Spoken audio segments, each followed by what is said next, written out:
Hey everyone, it's Brent with BC Does, bringing you folks hopefully another watchable video. We're going to talk about, of course, music today. Man, music is great. It speaks millions of languages to everyone, and it's something that you're feeling aggressive, you're feeling lonely, you're feeling sad, you're feeling happy. It's something that we can all plug into and all relate, depending on what kind of moods we're in. There are people out there that don't listen to a lot of music. I don't understand them people. How about you folks? As always, I got my two window albums in the window. First one, they properly guess what those are. I will pin your comment up top. Put your comment down below. Anyway, we're up to 362 subscribers here on the channel. It's been 2 years, still trying to get to 500. So please, if you like this kind of content, music-related content, smash that like button, subscribe to the channel, leave a comment down below of some things that maybe you think I could do better to help improve this channel. You can see I'm trying to improve. I got my little mic here. I know it's tacky sitting on here like this, but what are you going to do? So sit back. I got a vinyl tag today. Grab your favorite beverage. Mine's a LaCroix today. I'm going to sip of that.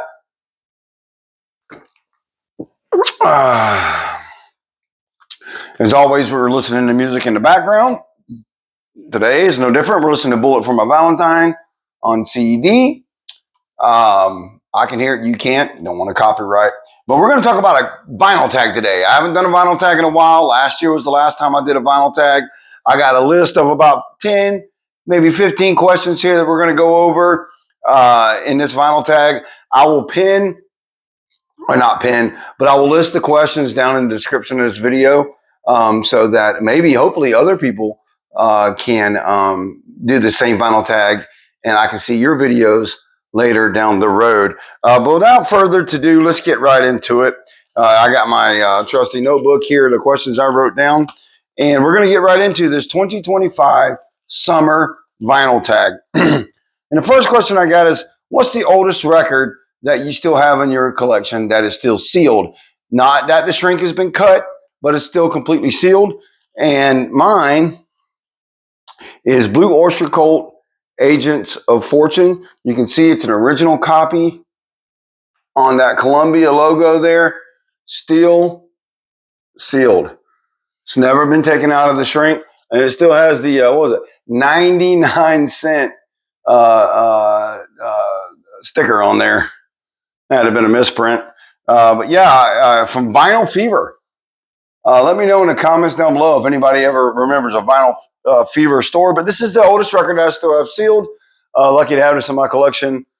Starting to bust up a little bit on me here at the bottom. That's okay. Next up, if you get on, wait, no, I'm sorry. What's the best record you bought this year? Period. What's the best album that you bought this year? And it could be for a number of reasons. This is my vinyl tag. Maybe yours is different, but the best record I bought this year, and partly because I saw these guys in concert, is Our Lady Peace. This is their, it's not really a greatest hits album because they're not done making hits, but this is a compilation of a lot of their greatest songs they have written up to this point. It's called Our Lady Peace Collected, and it's a 2 LP set with a ton of songs on here. Star Seed, we got Naveed, Superman's Dead, Clumsy, Thief, One Man Army, Is Anybody Home, Life, Somewhere Out There, Angels Losing Sleep, Heavyweight, Drop Me in the Water, Tomorrow Never Knows Live. I mean, just an incredible list of music here. Love Our Lady Peace. Just love Our Lady Peace. Best record I bought so far this year. The next is, if you could only save 5 albums from your collection, what would they be? Now, this could change from day to day if you ask me this question, but today, for the purposes of this vinyl tag, these are the 5 albums that if I could take with me, if I had to grab 5 and go, these are the ones I would grab. Counting Crows, August and Everything After. Just a fantastic record, front to back. These are hard to find, by the way. It's a 2016 issue. They're going to run you up to $50-$60 trying to find one today. Gish by Smashing Pumpkins for my alternative, because I got to have some alternative. And if I got to pick some alternative music, this album right here is going to be the one for me. The quintessential Pumpkins album, in my opinion. A lot of people will disagree and they'll say Siamese Dream is.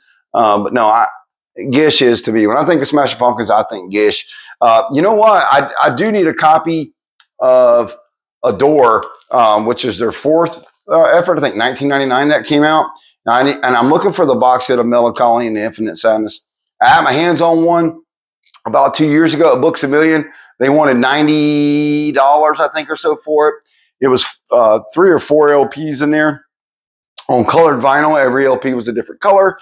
And I was like, that's too much. And now I was looking on Discogs, that same one's $200.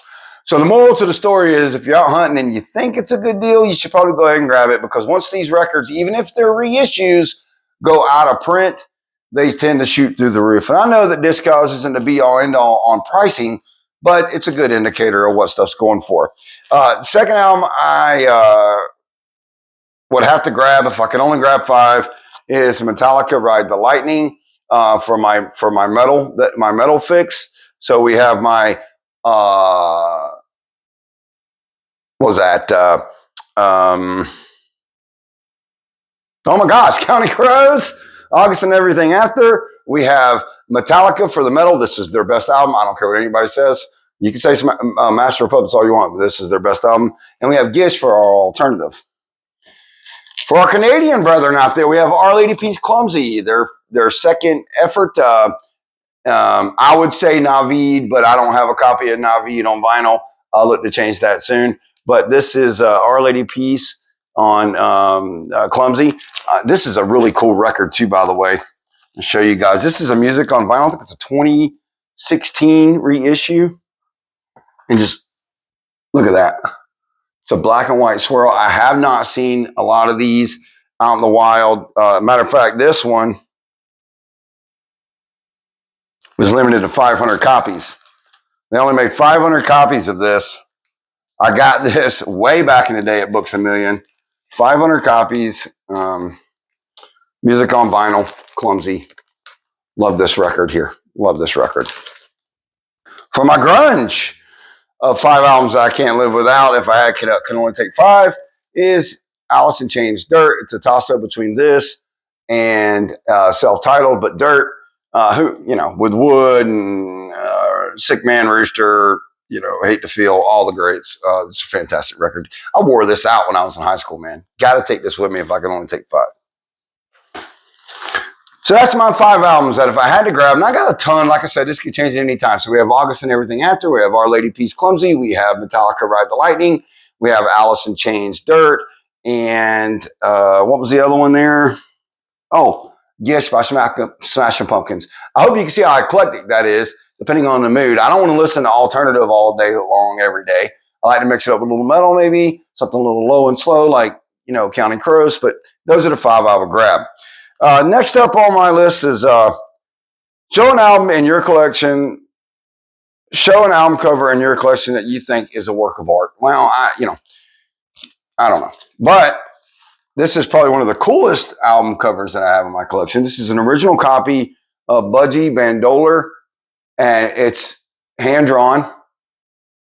And you gotta love the birds on the horses and the moon, the purple background, the purple sky, the moon setting in the background, the birds holding the gun on the horse. You got to love it. Budgie Bandoler, love this record. It's a great record, by the way. But that is my album cover that I think is a work of art. Next up, what record in your collection that you have perfectly defined a genre? I would have to say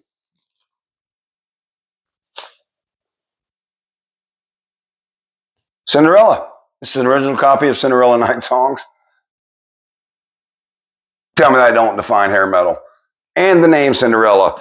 A lot heavier album than I originally thought when I first started getting into this. I am not a huge fan of hair metal. Never have been a huge fan of hair metal, but I will say was pleasantly surprised by this album. It's pretty daggum heavy.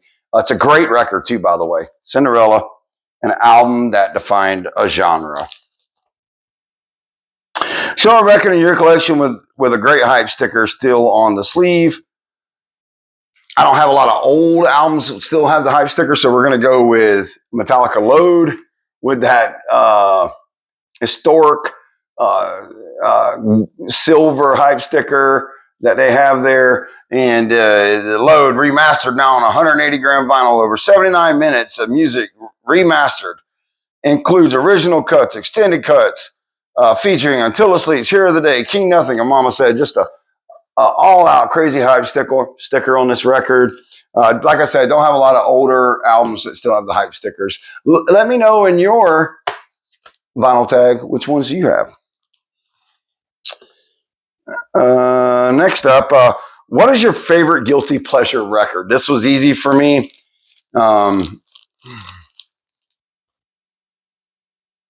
Sponge, Wax of Static. I love this record. A lot of people say it's weird, it's odd. It's a gatefold, just show you guys. It's odd, but it's on gold vinyl. They say gold. I don't know what color that is. But to me, man, it's just, I don't know. I listened to this album at one point. I'm gonna start putting my records like I should. I can't talk. I listened to the album at one point and just listened to the whole thing all the way through. And it's all over the place with like ballady stuff, slow stuff, weird lyrical content. Sponge second effort, Rotting Pinata was her first one. I love the production on that album. It's really clear. I just love it's kind of a dark album in terms of the lyrical content and the musical content. It's kind of dark. But yeah, that's my guilty pleasure album, man. I always throw that album on. It's a fantastic record, Sponge Wax of Static. If you haven't heard the record, go out and give it a spin, man. I think you'll like it. What was a hidden gem that you found this year? Well, it was a hidden gem to me. I'm sure to you folks it wasn't. But Uriah Heep, Innocent Victim. There's a song here called Riding Easy. I love that song, Riding Easy. You can kind of tell you're getting the beginnings of the heavy metal movement with Uriah Heep here. Love this record. It's fantastic. Glad I found it. Didn't know much about them. Glad I have it now. And I'm always looking for late 60s, early 70s rock, heavy metal beginnings of bands that aren't Black Sabbath or Led Zeppelin. The oddities. Not that Uriah Heep is an oddity, but I found some great ones in that category, like Uriah Heep. I discovered them for the first time. Wishbone Ash is another one that I talk about all the time on the channel that I discovered in the last 2 years building my collection. Robin Trower was another one that I discovered when I was building my collection. So that's why I like going to record stores and hunting through, because I still will buy records based on the album art. And that Uriah Heep one was definitely one that I bought based on the album art. If you look at it, I mean, just look at those guys rocking out, man. It's just everywhere somebody's rocking out. And hey, man, you got guitars and amps, long hair, I'm probably going to buy your record. Last but certainly not least, what is the oddest album you have in your collection? Well, that is easy for me. This is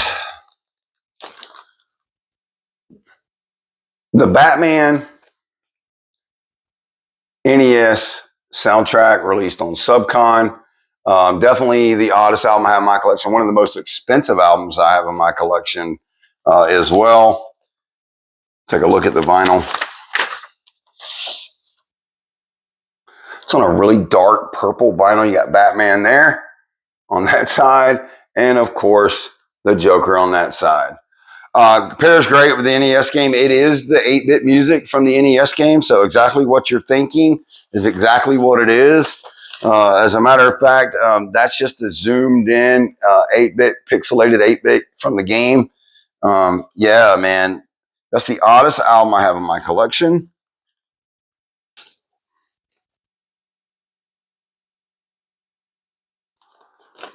For sure. Let me get this back in here, folks, and we'll get back with you.